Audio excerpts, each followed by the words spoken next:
Today India TV ప్రేక్షకులకి స్వాగతం. నేను మొహమ్మద్ అబ్దుల్ బారీ పటేల్. ఈరోజు ముఖ్యాంశాలు. రాష్ట్రంలోని రైతులకు ఒకేసారి సీఎం రేవంత్ రెడ్డి 2 లక్షల రుణమాఫీ చేస్తే కేసీఆర్, కేటీఆర్, హరీష్ రావు ఇబ్బంది పడుతున్నారని టీపీసీసీ కార్యనిర్వాహక అధ్యక్షుడు తూర్పు జగ్గారెడ్డి గారు వ్యాఖ్యానించారు. ఈ రోజు గాంధీభవన్లో మీడియా సమావేశంలో జగ్గారెడ్డి మాట్లాడుతూ గత 10 ఏళ్లలో కేవలం 1 లక్ష రుణం 4 దఫాలుగా చెల్లించిన ఘనత, అధికారంలోకి వచ్చిన 8 నెలల్లోనే రైతుల రుణాన్ని ఒకే కిస్తీలో మాఫీ చేసిన సీఎం రేవంత్ రెడ్డిని విమర్శించడం సరికాదన్నారు. Congress party legal cell chairman గా అభిషేక్ మను సింఘ్విని ఆ పార్టీ అధ్యక్షుడు ఖర్గే నియమించారు. ఈ మేరకు శనివారం పార్టీ ప్రధాన కార్యదర్శి కేసీ వేణుగోపాల్ ఒక ప్రకటన విడుదల చేశారు.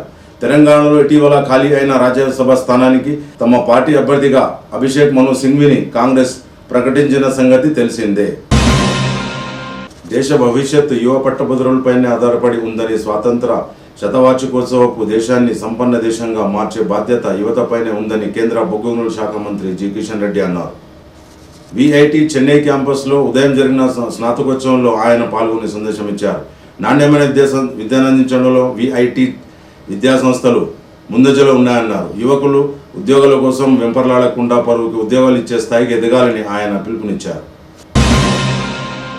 ప్రపంచాన్ని వణికిస్తోంది మంకీ పాక్స్. ఆఫ్రికాలో ప్రారంభమై 70 దేశాల్లో విస్తరించి ప్రస్తుతానికి ప్రపంచవ్యాప్తంగా ఈ అంటువ్యాధి విస్తరిస్తోంది. ఇప్పటికే 500 మందిని బలిగొన్న ఈ మహమ్మారి దీంతో WHO హెల్త్ ఎమర్జెన్సీ ప్రకటించింది.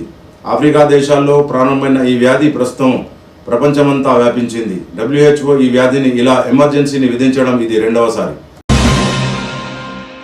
జగిత్యాల జిల్లాలో ఆర్టీసీ బస్సు 2 టైర్లు అకస్మాత్తుగా ఊడిపోయిన సంఘటనలో సుమారు 170 మంది ప్రయాణికులు ఉన్నారు.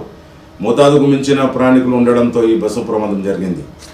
జగిత్యాల జిల్లాలో ఆర్టీసీ బస్సు 2 టైర్లు అకస్మాత్తుగా ఊడిపోయిన సంఘటనలో సుమారు 170 మంది ప్రయాణికులు ఉన్నారు. మోతాదుకు మించిన ప్రయాణికులు ఉండడంతో ఈ బస్సు ప్రమాదం జరిగింది. జగిత్యాల జిల్లాలో ఆర్టీసీ బస్సు 2 టైర్లు అకస్మాత్తుగా ఊడిపోయిన సంఘటనలో సుమారు 170 మంది ప్రయాణికులు ఉన్నారు. మోతాదుకు మించిన ప్రయాణికులు ఉండడంతో ఈ బస్సు ప్రమాదం జరిగింది. వివరాల్లోకి వెళ్తే జగిత్యాల జిల్లా నుండి బయలుదేరిన బస్సు మౌరాపల్లి అనే గ్రామానికి దగ్గర రాగానే ఒకేసారి 2 టైర్లు ఊడిపోయాయి.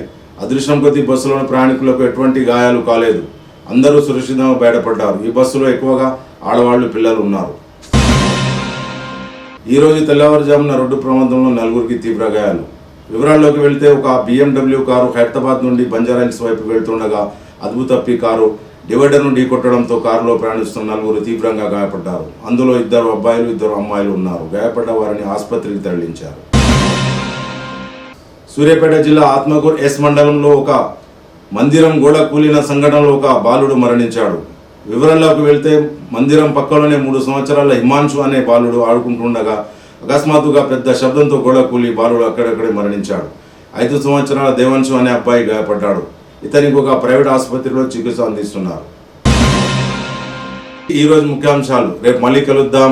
జై హింద్, జై భారత్. क्या आप अपनी तालीम को किसी वजह से तर्क कर चुके हैं या वक्त गुजर जाने की सोच रखते हुए तालीम हासिल करने से शर्म महसूस कर रहे हैं और अपनी तालीम को मुकम्मल करने की ख्वाहिश भी रखते हैं? ऐसे तलबा व तालिबात के लिए एक सुनहरी मौका दस्तयाब है।